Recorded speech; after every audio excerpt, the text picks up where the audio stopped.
오늘도 하나님의 예비하신 축복과 은혜가 여러분과 함께 하기를 원합니다. 오늘 집으로 가실 때 하나님께서 주신 귀한 말씀 새기며 은혜 갖고 가시기를 주님의 이름으로 축복합니다. 제가 좋아하는 드라마 작가가 있습니다.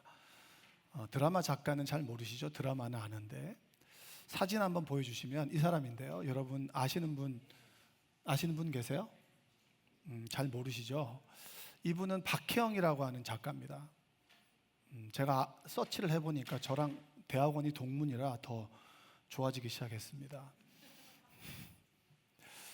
이분이 이제 쓴 드라마는 우리가 좀 아는, 한번 들어본 드라마인데 나의 해방일지 뭐 이런 겁니다. 나의 아저씨, 그리고 모두가 자신의 무가치함과 싸우고 있다라는 드라마입니다. 한 번씩 들어보셨죠? 보신 분도 계시고 보지 못하신 분도 계실 텐데 그건 중요하지 않습니다. 제가 이분을 좋아하는 이유는 레벨이 좀 어나더 레벨입니다. 어나더 레벨이고요. 그분이 추구하는 그 세계관이 굉장히 제 마음을 좀 울립니다.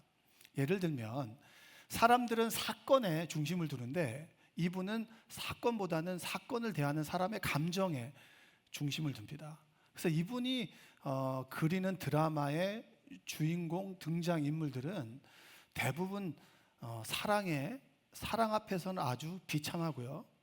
그리고 가족에게서는 아주 유치합니다. 그리고 본인 자신에 대해서도 아주 도망가려고 하는 의지가 있는 사람들입니다. 그러니까 소위 찌질한 사람들이에요. 찌질한 사람들의 이야기인데 그 속에 아주 구원이 있고 힐링이 있고 소망이 있는 것 같습니다. 그들의 주인공의 특징이 있는데요. 한번 그 이미지를 보여주시면 이런 특징이 있습니다. 어떤 특징이 있냐면 이미지, 그거 말고 이거. 자, 읽어보겠습니다. 나는 괜찮지 않다. 나는 나를 좋아하지 않는다. 나는 누군가에게 들키고 싶지 않지만 동시에 누군가 알아봐줬으면 좋겠다. 그러니까 스스로 내가 괜찮다고 여기는 사람들보다 난 왜 이렇게 못났지라고 생각하는 사람들이 많은 거예요. 그 사람들이 주인공이고요. 그리고 나는 나를 별로 좋아하지 않는 사람들이 많아요. 여러분 자신을 좋아하십니까? 저는 저 자신을 좋아하는데 남들은 저에 대해서 잘 모르겠습니다. 그러나 저는 저 자신을 좋아합니다. 하나님을 믿는 모습도 좋고 애쓰고 살아가는 모습도 좋습니다.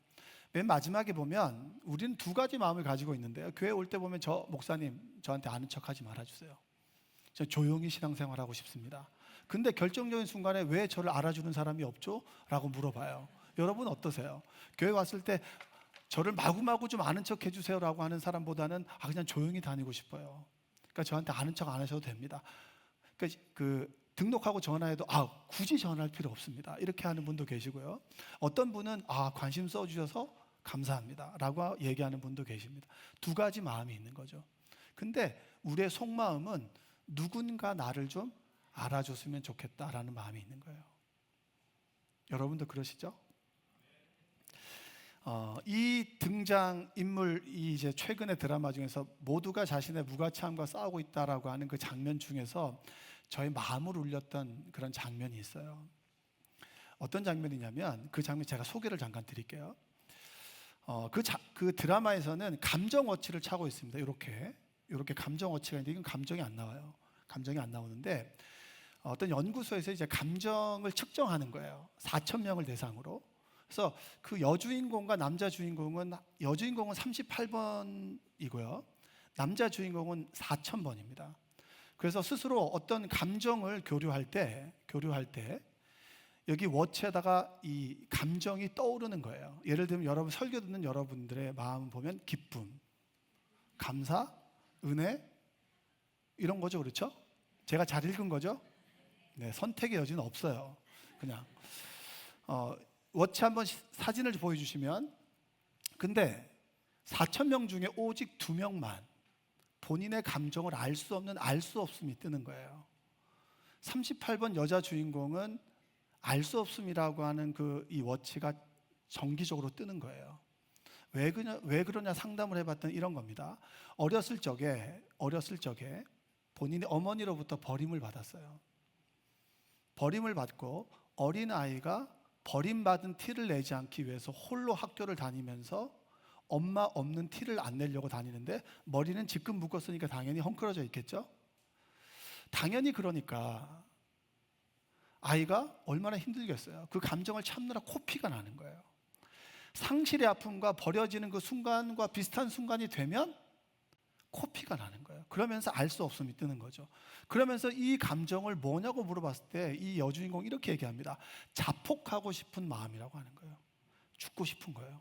공중에 폭파되고 싶은 그런 마음인 거죠. 혹시 여러분 중에 그런 마음 느껴보신 분 계세요? 우리는 어느 순간에 내가 사라졌으면 하는 느낌을, 감정을 가질 때가 있습니다. 근데 이 여자 주인공 그렇고요. 남자 주인공도 2번인가가 이 알 수 없음이 떴어요. 그리고 그 남자 주인공과 이야기를 하는 거예요. 당신과 똑같은 감정을 느끼는 사람이 한 사람 더 있다고.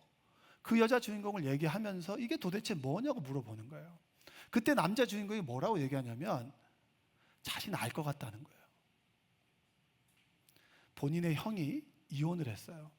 가정을 등한시하는 사이에 이혼한 아내가 딸을 입양을 보내버렸어요. 그러니까 이 남자 주인공의 형은 딸이 어디 있는지도 모르고 딸을 내가 무관심 속에서 떠나보냈다라고 하는 그 죄책감 때문에 늘 인생을 술로 살아갑니다. 위대한 시인임에도 불구하고 어느 날 남자 주인공이 집에 들어왔는데 느낌이 이상해요. 화장실로 가봤더니 형이 목을 메고 있는 거예요. 목을 메고 있고 그 목을 메고 있는 그 형의 다리를 잡아서 끄집어 내리는 거예요. 그때 남자 주인공에게 알 수 없음이라고 하는 감정이 뜬 거예요. 나 알 것 같다고. 나 알 수 없음이라는 이 감정이 뭔지 알 것 같다고. 이거는 도와줘. 나를 좀 도와줘. 이 장면이에요. 저는 이 장면을 보면서 이게 우리가 믿는 구원과 같다. 우리가 드리는 기도와 같다. 자, 여러분에게 질문을 한번 해볼게요. 눈 다 뜨세요. 졸지 마시고. 시작부터 졸면 곤란합니다, 여러분. 우리가 기도해서 응답을 받죠. 제가 전혀 이상한 소리를 하는 건가요? 대답을 하시든지 아멘을 하시든지 고개를 끄덕끄덕 하시든지. 기도하면 응답을 받죠. 구하면 주시겠다고 했으니까. 근데 어느 날 제가 가만히 생각해 보니까 제가 구하지 않고 기도하지 않은 것들을 더 많이 받았더라고요. 하나님은 나보다 나를 더 잘 아셔서 내가 필요한 것이 뭔지 모르고 내가 구해야 될 것이 뭔지도 모르는데 하나님께서는 이미 주셨더라고요. 우리가 살아가다 보면 낙심과 절망 가운데 빠질 때가 있습니다. 그리고 내가 내 스스로 이 감정이 뭔지 모르겠어요.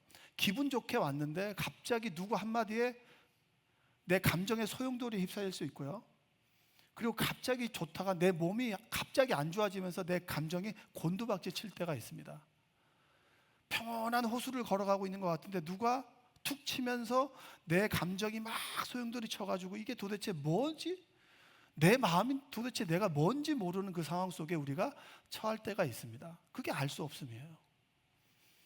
근데 저는 가만히 묵상을 하면서 이런 마음이 들었어요. 내가 내 마음을 모르고 내 감정을 모를 때 주님께서는 도와줘라고 읽지 않았을까? 내가 도대체 뭘 구해야 될지 모르고 무슨 기도를 해야 될지 모를 때 주님께서는 도와줘라고 읽으시고 내 옆에 오시지 않았을까? 할렐루야. 전 그 생각을 하게 됐습니다. 자, 오늘 본문에 2명의 제자가 있어요. 글로바라고 하는 사람과 무명의 한 사람이 있어요. 근데 글로바라고 하는 사람은 70명의 제자 중에 한 사람입니다. 자, 한번 생각해 보세요. 여러분이 그렇게 따랐고 여러분의 인생을 걸었고 나의 미래를 걸었던 예수님께서 십자가에서 죽으셨습니다. 우린 너무나 어릴 적부터 그 얘기를 많이 들어서 남 얘기하듯이 그냥 감동이 없지만 내가 믿고 따랐던 그 사람이 갑자기 하루아침에 사라졌습니다. 그리고 부활을 했대요. 그걸 봤대. 오, 주님 그럴 줄 알았습니다 라고 얘기할 사람은 없어요. 왜냐? 실망이 너무 크기 때문에 아무리 좋은 이야기도 들리지 않아요. 우리가 그 사람이 아무리 좋은 얘기를 해도 그 사람에게 실망을 하면 어떻게 됩니까? 안 들려요. 그 사람의 소리가 들리지 않아요. 똑같아요. 이 두 명의 제자가 너무나 실망하고 낙심했어요. 내 인생을 걸었는데, 내가 그 사람을 통해서 이루고자 하는 세상이 있고 이루고자 하는 미래가 있고 얻을 것이 있는데 그분이 하루아침에 십자가에서 죽고, 그리고 나는 그 사람을 알았다는 이유만으로 표적이 돼요. 그러면 어떻게 되겠어요? 그분으로부터 얻을 것들을 다른 곳으로부터 얻고자 하기 위해서 무엇인가를 찾습니다. 그게 엠마오예요. 엠마오의 원어는 하바트라고 하는 뜻인데요, 하바트는 온천이란 뜻입니다. 주님으로부터 뭔가 채우려고 했는데 그걸 채워지지 않아요. 그래서 나는 세상으로부터 얻고 싶어요. 그래서 온천과 같은 나그네들이 걸어가는 따뜻한 쉴 수 있는 휴식의 장소로 갑니다. 근데 말씀으로 보면 뭐예요? 그게 도피의 장소입니다. 내가 있어야 될 곳에 있지 않고, 그리고 내가 해야 될 일을 하지 않고, 이것이 힘들어 잠깐 피하는 장소, 그것이 바로 엠마오예요. 엠마오로 걸어가고 있었어요. 그게 오늘의 이야기입니다. 한번 읽어볼까요? 말씀을 14절 한번 읽어보겠습니다. 이 모든 된 일을 서로 이야기하더라. 이 모든 된 일이라고 하는 게 뭐겠죠? 십자가에서 죽으심과 부활의 이야기인데 안 들려요. 근데 이야기하더라라고 하는 원어의 의미는 뭐냐면 이겁니다. 한 번 이야기했어. 예를 들면 나 진짜 너무 실망스러워. 한 번이 아니에요. 계속 반복하는 거예요. 둘이 가면서 어떻게 그럴 수가 있지? 나는 어떻게 살지? 이걸 계속해서 반복하면서 이야기하는데 누가 가까이 다가오냐면 15절 한번 읽어볼게요. 그들이 서로 이야기하며 문의할 때에 예수께서 가까이 이르러 그들과 동행하시나. 그들이 그 얘기 속에 쏙 빠졌습니다. 쏙 빠졌는데 누가 들어오시는 거죠? 주님이 싹 들어오는 거예요. 근데 그들은 주님이 주님인 줄 알았습니까? 몰랐습니까? 옆에 계신 분이 귀인인 줄 알아요? 몰라요? 네. 모르죠. 여러분이 귀인처럼 행동 안 했으니까 그런 거예요. 옆에 있는 사람이 너무나 소중한 사람인데 이 소중한 사람은 언제 알게 되죠? 없어 보면 알게 돼요. 없어 보면. 개척교회를 하면요, 여러분 한 사람 한 사람이 엄청 소중한 거예요. 어떻게 내 이름을 알죠? 여러분, 새로운 사람이 오면요, 목사들은 불이 나갑니다. 불이. 이 경험해 보셨어요? 여러분은 그냥 여러 사람 중에 한 사람이라고 얘기할 수 있지만 목회자에게는요, only one이에요. 소중한 사람이라는 거예요. 근데 소중한 사람도 내가 낙심과 절망 가운데 이 감정의 소용돌이 가운데 있으면 그 사람이 소중한 줄 모릅니다. 예수님께서 오셨어요? 몰라요. 그러나 우리는 예수님이 왔다 가셨다라고 하는 건 분명히 알게 돼요. 왜냐? 하나님은 알게 하시거든요. 자, 세미나 때 제가 들은 이야기 좀 말씀드리겠습니다. 어떤 집사님이 이런 고백을 했습니다. 본인은 암수술을 2번 했고요. 그리고 길랑발레 증후군이라고 하는 게 있습니다. 들어보셨어요? 안 들어보셨죠? 희귀병입니다. 이게 말초신경이랑요, 뇌신경이 염증 때문에 서서히 마비가 되는 거예요. 그래서 걸어가다가 서버리는 거예요. 이렇게 못 움직여요. 그런 병이 길랑발레 증후군인데 원인도 모르고 약도 없어요. 제가 예전에 목회했을 때 길랑발레 증후군 걸린 집사님을 병원 신방 간 적이 있어요. 뭔지 몰랐어요. 근데 이 집사님은 2번의 암 투병을 이겨내고요, 그리고 길랑발레 증후군 때문에 1년을 갖다가 병원에 누워 있었습니다. 하나님께서 기적적으로 고쳐주셨어요. 그럼 어떻게 되죠? 할렐루야, 하나님 살아계십니다, 이렇게 얘기하잖아요. 근데 그 기쁨이 오래 가나요? 잠시인가요? 그분이 원래 중소기업에서 사업체를 운영하고 있었는데 다시 본업으로 들어가 보니 너무 힘든 거예요. 요즘 경기가 너무 힘들잖아요. 사업을 하다 보니까 하나님께 주신 기쁨도 잠시, 너무나 힘들고 어려워서 하나님께서 주신 기적의 기쁨이 사라져 버렸습니다. 너무나 낙심이 되는 거예요. 그때 만났던 하나님은 어디 가고 자꾸 낙심되고 절망되고, 그리고 어떻게 해야 될지 모르는 상황 속에서 수련회를 갔는데 그 수련회에서 기도도 하고 말씀도 듣는데 특별히 그때는 말씀을 묵상하는 시간이 있었습니다. 첫째 날에는 시편을 묵상했고, 둘째 날에는 아침에는 복음서, 마태, 마가, 누가, 요한복음을 복음서라고 그래요.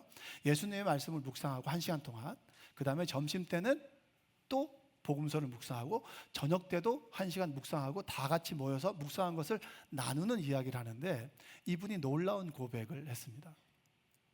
어떤 고백을 했냐면, 말씀을 묵상하고 너무나 이건 나는 왜 이런 약하자부터 시작해서 그때 은혜는 어디 갔냐, 근데 말씀을 딱 읽는데 갑자기 그분의 마음속에 하나님께서 음성을 주신 거예요.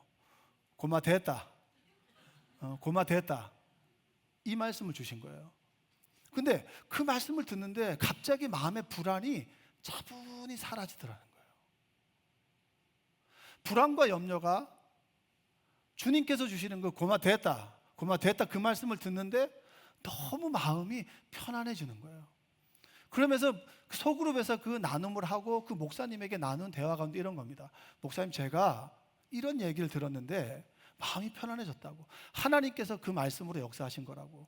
힘들고 두렵고 불안과 어려움 속에서 내가 어쩌지 못할 때 기억하시라고. 고마 됐다. 옆에 계신 분에게 고백하세요. 고마 됐다.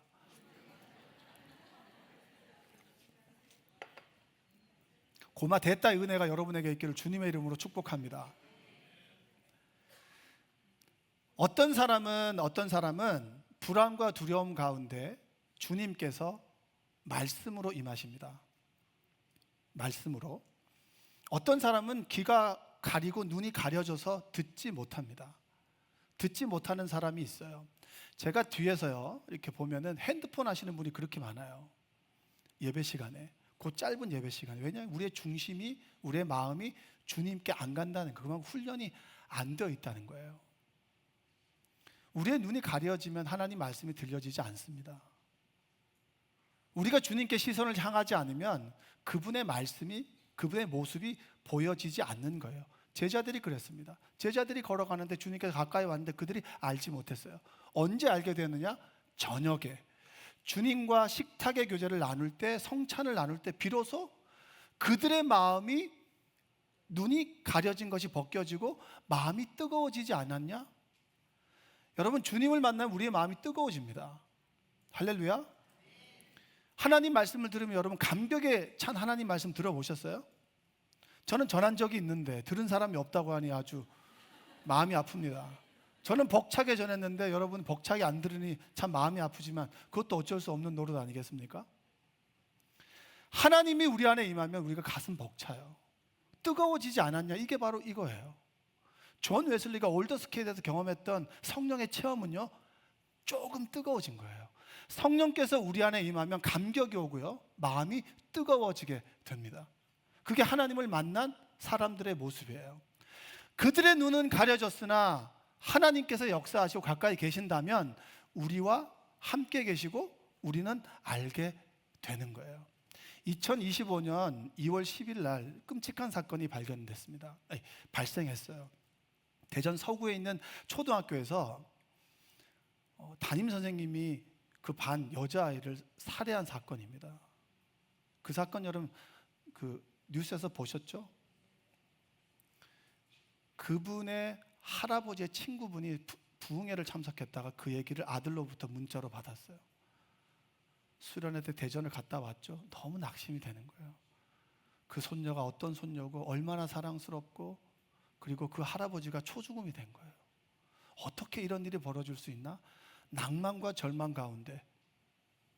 근데 그걸 옆에 보는 친한 친구 그분은 얼마나 속이 상하겠어요. 그 조그만 애가 뭔 잘못이 있다고 선생님으로부터 살해를 당합니까? 이 일이 어떻게 일어날 수 있냐고. 그분이 정말 기도도 그리고 말씀도 했는데 이게 마음이 도대체 다스려지질 않는 거예요. 이 마음을 어떻게 통제할 수가 없는 거예요. 그때 하나님께서 어떻게 찾아오는지 아세요? 기쁨으로 찾아오셨어요. 정말 아무것도 안 돼서 그냥 기도를 하고 있는데 마음속에 깊숙한 곳에서 기쁨이 찾아오는 거예요. 주님께 집중하니까 기쁠 일이 하나도 없는데 주님은 기쁨의 모습으로 찾아오셨고, 그 얘기를 드렸더니 하나님께서 우울해하고 슬퍼하는 우리 권사님에게 지금 기쁨으로 찾아오셨습니다. 기도하고 말씀 듣고 예배 드릴 때는 기뻐요. 그런데 집에 가면 슬퍼요. 기쁘고 슬프고 기쁘고 슬프고. 우리가 우리의 마음을 알 수 없음이라고 얘기할 때 주님께서는 도와줘라고 들으십니다. 우리가 어떤 기도를 드려야 될지 모를 때가 많아요. 너무 슬프면 기도도 안 나와요. 도와주라는 얘기도 안 나와요. 여러분 도와주라고 얘기하신 분 계세요? 사랑한다는 얘기는 많이 했어도 도와주라고 얘기하는 사람 많이 없어요. 그만큼 우리는 누군가의 도움을 바라지만 그 얘기를 하는 것이 익숙하지 않고 낯선 거예요. 우리가 주님의 모습을 잘 모르는 것은 우리의 눈이 가려져 있기 때문입니다. 주님께서 내 옆에 계시고 내 알 수 없는 그 마음과 내 삶 속에서 주님께서 도와주시려고 가까이 와도 내 눈이 가려져 있고 귀가 막혀 있기 때문에 안 들리고 안 보이는 거예요. 여기 계시는 분들 중에서 그런 분들 계세요. 그러나 주님은 우리와 가까이 계십니다. 고백해 볼까요? 주님은 내 곁에 계십니다. 옆에 계신 분에게 한번 얘기해서 주님은 내 곁에 계십니다. 오늘 본문에서 참 재미있는 게 있어요. 마가복음에서 보면 이 본문을 좀 다르게 이야기합니다. 왜 제자들이 항상 봤던 사람인데 실망했다고 그 모습을 못 보면 좀 이상하지 않아요? 여기서 힌트가 하나 있어요. 왜 제자들은 예수님을 못 봤을까? 마가복음 한번 읽어보겠습니다. 마가복음 16장 12절입니다. 한번 읽어보겠습니다. 그 후에 그들 중 두 사람이 걸어서 시골로 갈 때에 예수께서 다른 모양으로 그들에게 나타나시니, 여기서 뭐라고 하죠? 걸어가고 있는데 예수님께서 어떻게 나타나냐면 다른 모양으로 나타나셨어요. 그것이 우리 추측할 수 있는 건 부활하신 몸으로 나타났다는 거죠. 근데 영어로 보면 in different form이라고 했어요. 그러니까 형태가 좀 달라요. 사람이 아니문이다가 아니라 조금 모양이 그때 예수님과 다른 거예요. 그러니까 이 사람들이 당연히 못 보죠. 그러니까 못 보는 거예요. 자, 주님께서 우리와 함께 계시는데 조금 다른 모양으로 우리와 함께 하셨다. 자, 창세기 18장에 보면 하나님께서 아브라함에게 아들을 주시겠다고 했습니다. 민족을 형성하겠다고 하셨고 무별과 같이 자손이 많아지겠다고 하셨는데 24년이 기다렸습니다. 24년 이후에 그들에게 남은 것은 뭐냐면 생리가 끊어졌고 아이를 낳을 수 없는 몸이 됐어요. 절망의 그늘. 이거 되겠나 싶은 거죠. 근데 그때 나그네 3명이 걸어갑니다. 아브라함이 그들을 대접해요. 나그네를 대접한 거죠. 근데 나그네가 이상한 소리를 해요. 나그네가 무슨 소리를 하냐면 아브라함에게 1년 후에 사라를 통해서 아들이 태어날 것이다. 근데 그 얘기를, 아브라함에게 하는 얘기를 사라가 옆에서 이렇게 들었어요. 문 옆에서. 그리고 어떻게 하는지 아세요? 피식 비웃어요. 하나님께서 나중에 사라에게 얘기하세요. 18장에 보면 너 웃었지? 안 웃었는데요? 너 웃었어. 이렇게 얘기해요. 그때 웃음은 뭔지 아십니까? 원어에 보면 비웃음이에요. 되겠나? 안 되지. 자, 여러분 절망 가운데 있을 때 하나님이 함께 하실 거야. 괜찮아. 하나님 함께 하실 거야 라고 하면 대부분 될까요? 이렇게 얘기해요. 안 된다는 거. 그게 바로 비웃음이에요. 근데 정확하게 1년 후에 아들이 태어나죠. 그때 아브라함이 나그네를 대접했는데 그 나그네가 히브리서에는 뭐라고 얘기하냐면 부지 중에 천사를 대접한 이들도 있었다라고 합니다. 그러면 하나님께서는 누구의 모습으로, 다른 모양 누구의 모습으로 나타나는 거죠? 나그네의 모습으로 나타난 거예요. 그래서 내 옆 사람한테 잘해야 되는 이유가 뭔지 아세요? 이분이 언제 하나님의 메신저가 될지 모르는 거예요. 그때 나그네는 구약에 있어서 천사는 영적인 존재가 아닙니다. 페르시아 시대를 지나면서 그들이 영적인 존재가 됐지, 구약에서 말하는 하나님의 메신저는 사람입니다. 사람. 나도 누군가에게 하나님의 메신저가 될 수 있는 거예요. 길랑발레 증후군 때문에 청소하시는 분이셨어요. 그분이 가난한 분, 임대주택에 사셨는데 어느 날 걸어가다가 멈췄어요. 이렇게 주저앉았는데 말도 안 나와요. 이게 도와달라는 말도 안 나오거든요. 근데 사람들이 처음에 이렇게 보다가 지나가다가 어느 남자분이 왜 그러시냐고 119를 불렀어요. 병원에 갔는데 원인을 몰라요. 아들이 네이버로 검색을 했어요. 역시 네이버입니다.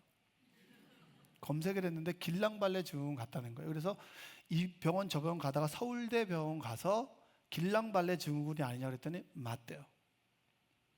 입원했어요. 병원에서 해줄 수 있는 게 아무것도 없습니다. 약이 없거든요. 근데 제가 못 모르고 30대에 신방을 갔어요. 그래서 제가 어떻게 하겠어요? 낫게 하리라? 왜 병이 그런 병인지 몰랐어요, 저는. 그래서 가서 제가 정성스럽게 믿음을 가지고 기도해 드렸어요. 하나님께서 이분의 병을 낫게 해주십시오 라고 왔습니다. 아무 일 없었습니다. 3개월 후에 어떤 권사님이 목사님 그거 아시죠? 그러는 거예요. 뭘 알아요? 이랬더니 목사님이 기도해 주시고 난 다음에 그분이 손가락을 움직이기 시작했다고. 네. 손가락을 움직이기 시작했다고. 그리고 이게 여러분 진짜인데요. 서울대병원 의사들이 난리가 난 거예요. 도대체 왜 그러냐? 왜 갑자기 이분이 멀쩡하던 분이 손가락을 움직여서 밥을 달라고 소리를 치지 않나? 그리고 이분이 실험 대상이 된 거예요, 사실. 근데 저는 몰랐습니다. 그 얘기를 들으면 누가 놀랄까요? 전 놀라지 않습니다. 당연한 거거든요. 목사로서 가장 감격스러울 때가 언제인 줄 아십니까? 제가 하나님의 쓰임받았다라고 하는 그 순간입니다. 내가 쓰임받았구나. 내가 하나님의 치유의 도구로 쓰임을 받았구나. 이 시간 서는 게 굉장히 저한테는 소중합니다. 제가 말씀을 준비해서 하나님 주신 감격이 있었거든요. 전 감격을 전해요. 이 순간만큼 제가 하나님의 메신저라고 하는 믿음을 가지고 있어요. 제가 내 이야기를 하는 것이 아니라 저를 통해서 하나님이 말씀하시도록 제가 준비가 되어지는 시간이 바로 오늘 이 시간입니다. 하나님께서는 다른 모양으로 박근진의 모양으로 이 순간 여러분에게 말씀하시고요. 또 누군가를 통해서 여러분에게 말씀을 하세요. 제가 이 말씀을 준비하면서 간절히 바라고 소망하는 것이 있습니다. 뭔지 아십니까? 사람들이 저에게 물어요. 교회는 무엇입니까? 교회는 무엇입니까? 교회론에 대해서 저에게 물어봅니다. 스스로에게 질문하죠. 교회는 어떤 곳이야? 내가 목회할 교회는 어떤 교회가 되어야 돼? 라고 하는 질문을 스스로에게 합니다. 그럴 때 저는 이렇게 대답하고 싶어요. 아무도 혼자 울도록 내버려 두지 않는 공동체. 욥기에 보면 하나님을 찾을 수가 없어요. 1장부터 끊임없이 욥기가 신실한 사람이고 경건한 사람인데 무너집니다. 가정이 무너지고요. 자식이 죽고요. 재산이 그리고 가축이 집이 무너지고 마지막에는 몸까지 쳐버립니다. 병에 걸렸어요. 그때 그는 주신 분도 하나님이시고 거둬가시는 분도 하나님이라고 하는 고백을 드렸습니다. 그럼 그때 하나님은 어디 계신가? 왜 자꾸 하나님은 내 인생 가운데 자꾸 숨어 계시는가? 내가 끊임없이 하나님을 찾고 찾아야 되나? 주님께서 찾아오시면 안 되나? 근데 38장에 가서야 비로소 욥기에 나온 하나님이 나와요. 그럼 37장까지는 숨어 계시다가 38장부터 짠 나오시는 건가? 이건 좀 아니지 않습니까? 근데 제가 말씀을 읽다가 제가 몰랐다. 욥기 2장 11절부터 13절 한번 우리 함께 읽어보겠습니다. 그때 욥의 친구 세 사람이 이 모든 재앙이 그에게 내렸다 함을 듣고 각각 자기 지역에서부터 이르렀으니 곧 대만 사람 엘리바스와 수아 사람 빌닷과 아마 사람 소발이라. 그들이 욥을 위문하고 위로하려 하여 서로 약속하고 오더니 눈을 들어 멀리 보매 그가 욥인 줄 알기 어렵게 되었으므로 그들이 일제히 소리질러 울며 각각 자기의 겉옷을 찢고 하늘을 향하여 티끌을 날려 자기 머리에 뿌리고 밤낮 7일 동안 그와 함께 땅에 앉았으나 욥의 고통이 심함을 보므로 그에게 한마디도 말하는 자가 없었더라. 저는 이 말씀을 읽는데 그런 마음이 들었습니다. 욥은 너무 절망 가운데서 하나님을 부르지도 못했을 것 같아요. 너무 힘들면 하나님도 안 나오잖아요. 그냥 눈물만 나오잖아요. 눈물만 나오는 그를 하나님께서는 도와줘라고 읽으셨고 찾아오셨어요. 누구의 모습으로? 저는 친구들의 모습으로 오셨습니다. 슬퍼하고 힘들 때 내 옆에서 누군가 함께 있어준다면 얼마나 감사해요. 제 최근에 그 얘기 너무 가슴 따뜻한 이야기를 들었습니다. 우리 임범재 집사님 얼마 전에 하늘로 돌아가셨죠. 임범재 집사님 아플 때 목사님께서 성도님들에게 기도를 부탁하셨습니다. 근데 어떤 청년 한 명이 교회를 나온 지 얼마 안 되셨는데 그 청년이 저녁마다 그렇게 열심히 그분을 위해서 기도한 거예요. 마음을 써가면서 너무 기도한 거예요. 근데 이제 돌아가셨죠. 너무 마음이 아프지 않습니까? 근데 그분이 기도하는 걸 몰랐어요. 근데 제가 최근에 지난주 토요일날 결혼식 가면서 어느 권사님이 말씀해 주시더라고요. 그렇게 열심히 마음을 쏟아가며 기도했다고. 내가 힘들고 어려울 때 홀로 울고 있을 때 아무도 없는 것 같죠. 누군가 여러분을 위해서 기도하는 사람이 있습니다. 하나님이 누군가를 통해서 기도하게 하시고 또한 혼자 울지 않도록 옆에서 어깨를 빌려주고 눈물을 닦아주고 함께 기다려주는 사람이 바로 하나님의 메신저입니다. 예수님의 다른 모습이에요. 저는 우리 신앙 공동체가 이랬으면 좋겠습니다. 여러분들은 혼자 있고 싶으세요? 죄송하지만 혼자 살아갈 수 없는 사회가 우리가 살아가는 세상입니다. 그러면 공동체를 이룰 때 나를 위해서 기도해주고 내가 힘들고 어려울 때 내 눈물을 닦아주고 내가 홀로 울지 않도록 보살펴주는 돌봄의 공동체가 있으면 좋지 않겠나?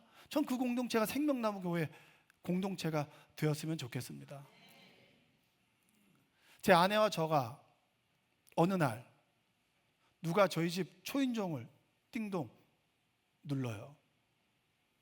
소고기를 구워 오셨어요. 소고기에서 김이 나요. 막 구워 오신 거예요. 왠지 소고기를 굽는데 주님께서 목사님 집에 갖다 주라고 하는 마음이 있었다고. 여러분에도 그런 마음이 있을지어다. 근데 그때 좀 놀랐던 건 뭐냐면 제 아내가 그때 좀 고기를 먹으면 힘이 나겠는다라는 생각을 하셨어요. 그러면 그분이 하나님의 메신저, 주님의 다른 모습인 거예요. 이렇게 돌아본다면 우리 인생 가운데 포인트마다 주님께서 다른 모습으로 임하셨던 그분을 볼 수 있지 않을까요? 누군가 교회 갑시다 라서 교회로 왔어요. 누군가 힘이 어려운데 지나가는 말로 한마디 툭 던졌는데 그 말이 너무나 위로와 소망이 돼요. 저는 제가 이번 말씀드렸던 것 중에서 저를 평가할 때 박 목사는 토마토 같은 사람이야. 얼굴이 빨개서 그게 아니고 겉과 속이 같다고. 자, 그 말이 그렇게 좋아요. 그 말대로 살려고요. 근데 누군가가 지나가면서 그 말을 던졌는데 저를 위로해 주는 말이었어요. 그 순간만큼은 그분은 누구죠? 주님의 다른 모습, 하나님의 메신저인 거예요. 자, 여러분에게 권면 드리고 싶습니다. 누가 나에게 주님의 다른 모습으로 역사하셨지? 좋아요. 이제는 내가 누군가의 어깨를 빌려주고 눈물을 닦아주고 함께 있어주고 울고 웃는 하나님의 메신저로서 여러분 살아가셨으면 좋겠습니다. 주님의 다른 모습이 여러분의 모습이었으면 좋겠습니다. 그 순간만큼은 누군가에게 위로가 되고 소망이 되고 기쁨이 되는 우리 모두가 되었으면 좋겠어요. 그럼 세상이 얼마나 따뜻할까요? 주님은 뜨겁습니다. 왜? 우리는 차갑기 때문이에요. 세상은 끊임없이 우리의 마음을 차갑게 만들고요, 주님은 우리를 벅차오르게 만듭니다. 주일 예배 올 때마다 여러분이 벅찬 마음을 가지고 따뜻함을 가지고 누군가에게 위로자가 된다면, 누군가에게 주님의 다른 모습으로 임하시는 그런 하나님의 메신저가 된다면 세상은 따뜻해질 거고요, 생명나무 교회 공동체는 정말 따뜻한 공동체가 될 겁니다. 힘들고 어려울 때 도와줘라고 한번 얘기해 보세요. 한번 해볼까요? 도와줘. 옆에 계신 분에게 좀 도와줘 한번 해보세요. 네. 돈 빌려달라고 하지 마시고, 그 마음이 좀 식잖아요. 우리 모두가 서로 돕고 도와가며 누군가에게 내가 주님의 다른 모습으로 위로를 받았다면 내가 주님의 다른 모습으로 위로해 줄 수 있는 사랑의 공동체가 되기를 주님의 이름으로 축원드립니다. 기도하겠습니다. 사랑과 은혜가 풍성하신 아버지 하나님 감사합니다. 하나님께서 우리를 주님의 전으로 불러주심에 이렇게 나와 하나님을 예배합니다. 가슴 벅찬 감동이 있게 하여 주시고 우리가 누군가에게 주님의 다른 모습으로 주님의 메신저로 살아갈 수 있도록 주님 도와주시옵소서. 위로자로 살아가게 하시고 위로받는 삶이 되게 하셔서 우리 생명나무 교회는 아무도 혼자 울지 않도록, 아무도 혼자 울지 않게 함께 있어주는 믿음의 공동체가 되게 하여 주옵소서. 예수님의 이름으로 기도합니다. 아멘.